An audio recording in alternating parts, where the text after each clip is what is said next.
filany ny tantsaha nareo service de proximité no azo lazana azy.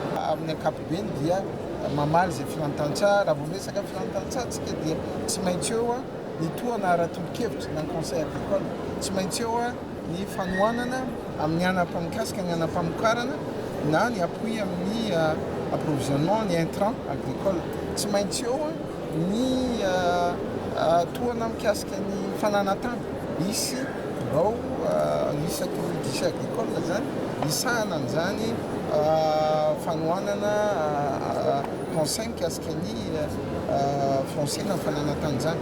Tsy maintsy eo ny fanodina misy unité de transformation anatiny eo, tsy maintsy eo ny toana amin'ny famatsiana araboly na mikasika ny financement rural, tsy maintsy eo ny mikasika ny ahafahantsika mampitombo sy mampiroborobo ny famokarana mikasika ny fitaovam-pamokarana na ny mécanisation.